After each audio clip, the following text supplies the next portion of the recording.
Magandang gabi mga kahuwan. Narito na ang ating ulat panahon ngayon. So currently, kung makikita po natin sa satellite imagery po natin, meron tayong tatlong weather system na nakakaapekto dito sa ating bansa at ito pong tatlong weather system ay nagdadala po ng mga pag-ulan. Unahin na po natin ang shear line. Ito po yung salubungan ng mainit at malamig na hangin. Dahil po dito sa shear line, asahan po natin makakaranas ng maulap na papawirin na may mga kalat-kalat na pag-ulan dito sa may Metro Manila, Calabarzon, pati na rin dito sa may Aurora.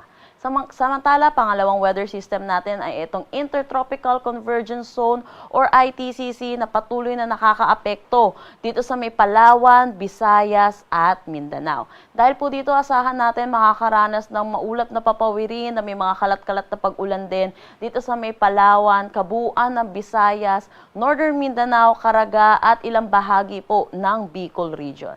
Northeast monsoon po natin or yung hanging amihan ay patuloy naman pong umiiral dito sa malaking bahagi pa rin ng Northern Luzon. Kaya asahan po natin makakaranas pa rin po ng maulap na papawirin na may mga pag-ulan dito po sa Cordillera Administrative Region at Cagayan Valley. Sa ngayon po, wala naman tayong minomonitor na anumang bagyo or low pressure area sa loob at labas ng ating Philippine Area of Responsibility.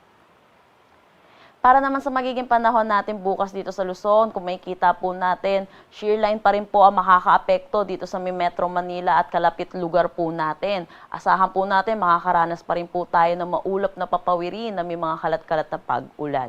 Samantala, yung northeast monsoon po natin, iiral pa rin po dito sa may Northern Luzon at ilang bahagi po ng Central Luzon. And then yung shear line, possible din po, makaapekto rin po dito sa may Legazpi. Agwat ng temperatura for Lawag, 23 to 31 degrees Celsius, Baguio, 16 to 24 degrees Celsius, Tuguegarao, 23 to 28 degrees Celsius. For Metro Manila, asahan natin ng 24 to 30 degrees Celsius, Tagaytay, 22 to 27 degrees Celsius, at Legazpi, 24 to 31 degrees Celsius.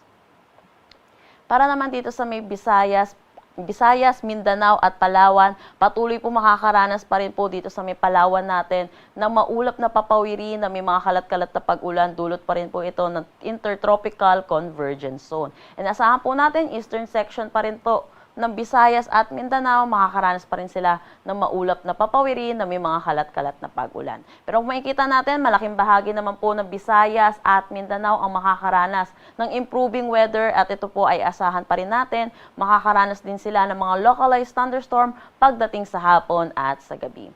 Agwat ng temperatura sa Calayan Islands at Puerto Princesa, 25 to 30 degrees Celsius.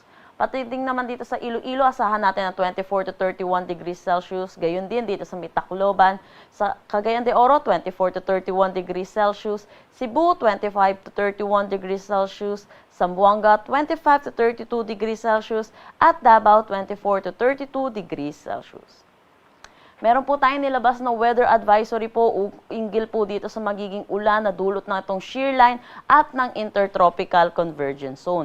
Asahan po natin ng heavy to intense na mga pag-ulan pa rin dito sa Apayao at Cagayan. Dulot po ito ng shear line at dito naman po sa Palawan ay dulot po ito ng Intertropical Convergence Zone. And then kung makikita po natin yung mga yellow po, moderate to heavy na mga pag-ulan, 50 to 100 millimeters na ang aasahan natin.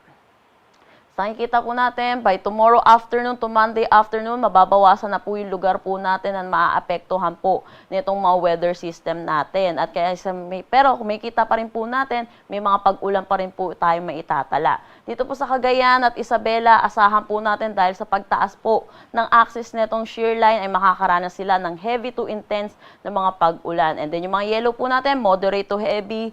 Good news po sa Palawan, mababawasan naman din po ang kanilang ulan na mararanasan.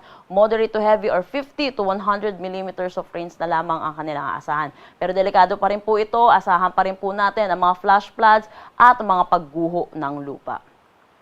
Pagdating po ng Monday afternoon at Tuesday afternoon, dalawang area na lang po ang nasa weather advisory po natin na inaasahan po natin. Moderate to heavy po na pag-ulan, dulot pa rin po ito ng pagtaas ng axis na itong shear line natin. So asahan po natin 50 to 100 millimeters of rain.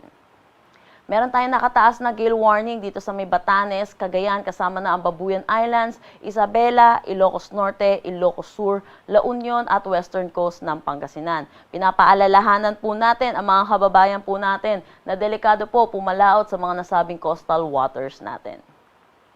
Ang sunset mamaya ay 5:36 p.m. at ang sunrise bukas ay 6:20 a.m.